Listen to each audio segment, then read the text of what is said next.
Pulwama terror attacks claimed the lives of over 44 Jawaans of the Central Reserve Police Force.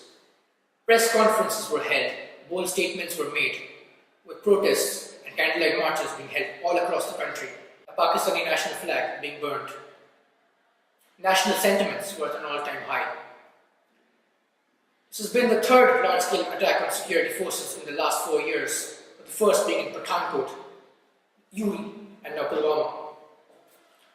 Pathankot was an extremely secure and vital military installation, pivotal to our national security, yet it was infiltrated. Uri base camp was a secure military establishment, yet it was infiltrated again, with 18 soldiers killed. Pulwama had prior intelligence inputs about IEDs being set up. A document was sent to the Deputy Inspector Generals of the CRPF and other senior security officials. So how could such a large-scale attack take place despite intelligence inputs? How could such large-scale attacks take place in the last 4 years on security forces? The cited reasons have always been lapses in security and lapses in intelligence. But these are indications of a far more deep-rooted problem.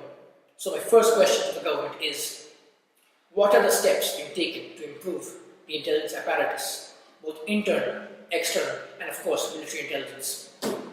But back to Pulwama.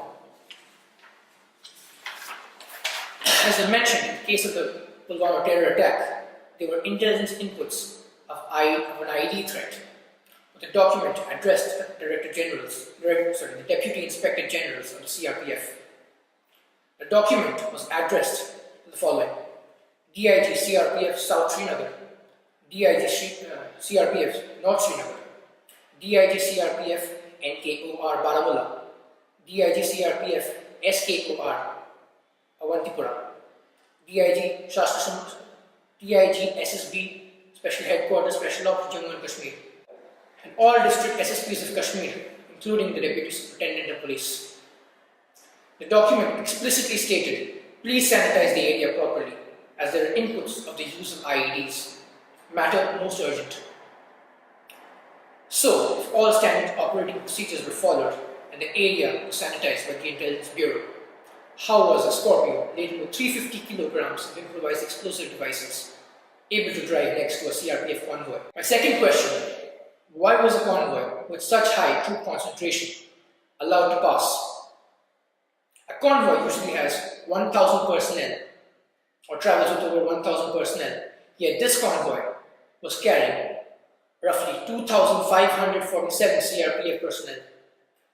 That is 2.5 times the regular number.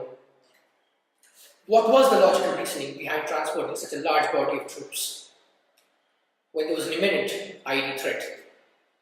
Official reasons are lack of activity on the Jammu-Srinagar highway for the past few days and administrative reasons. What were these administrative reasons? An elaboration is required. Now, 350 kilograms of IEDs or explosives are not a laughing matter. How were such large numbers of explosives procured? Why was there no intelligence input? If there was intelligence input, why was it not acted upon?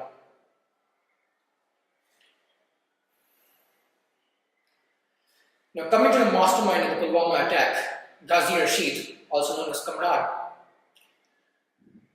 Rashid was a Taliban-trained operational commander of the Pakistan-based Jaish-e-Mohammed. He was a close aide to the Jaish-e-Mohammed chief, Masood Azhar. He was trained by the Taliban in Afghanistan and was a veteran of the conflict there. In fact, it was there where he learned the use of explosives. He joined the Pakistan-based Jaish-e-Mohammed in 2008 and infiltrated the valley last year around mid-December. My question: how did a close aide, the Jaish-e-Mohammed chief, infiltrate Kashmir? How was he not found?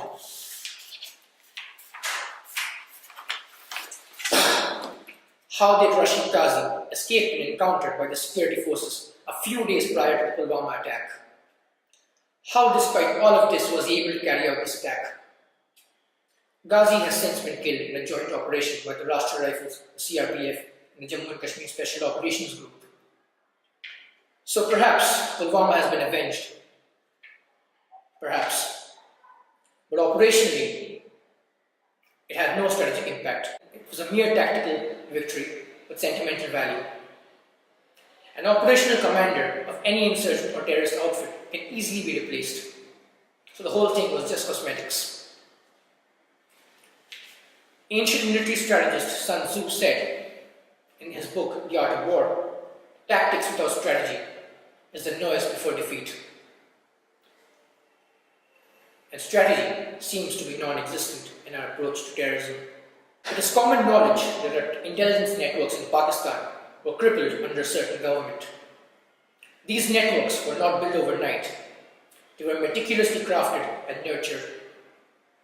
So my question is, what is the government doing to rebuild intelligence networks in Pakistan?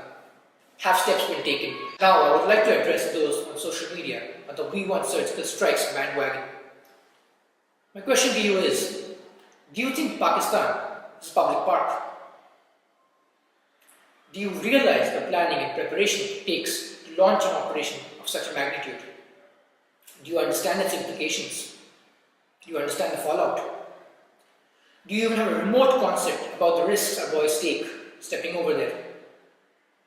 With the increasing public pressure for a surgical strike, we are putting our special forces at risk, for it is they who have to cross. They run the risks of getting captured. They come back in the tricolour, not you.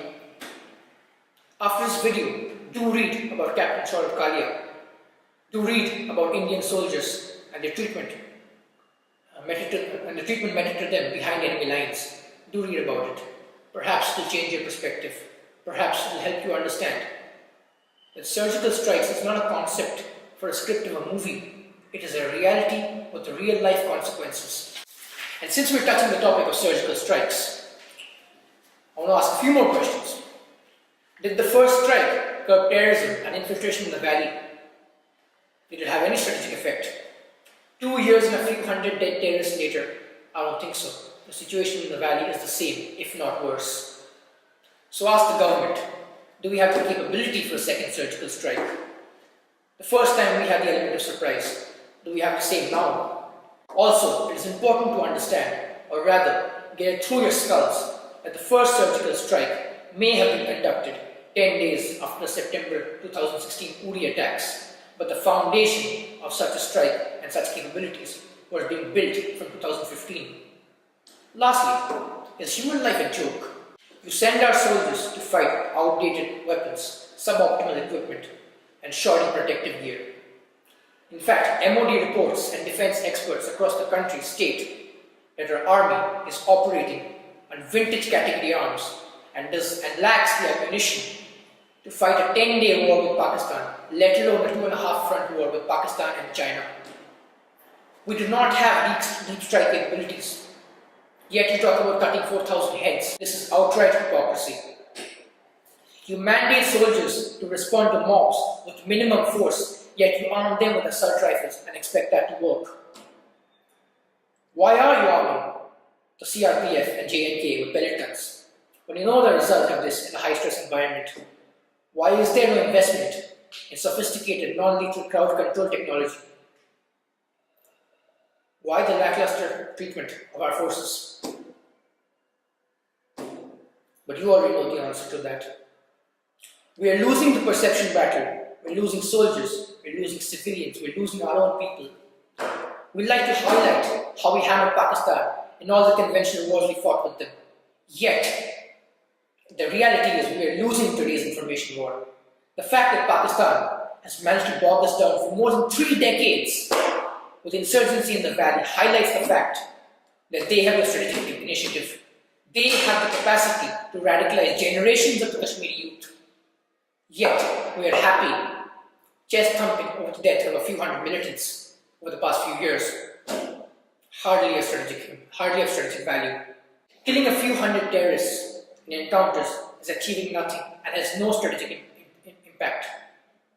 There is a near-ending supply of radicalized youth in the valley, ready to take up arms against the state and ready to die.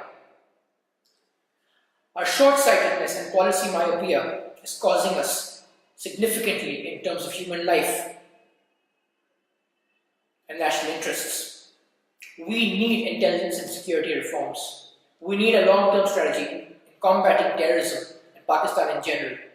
We need policies to eradicate radicalization and counter it with more peaceful initiatives. We need to sit back, introspect. That's the only way forward. Jingoism will only get us so far. This is Aritra Banerjee from JJH News.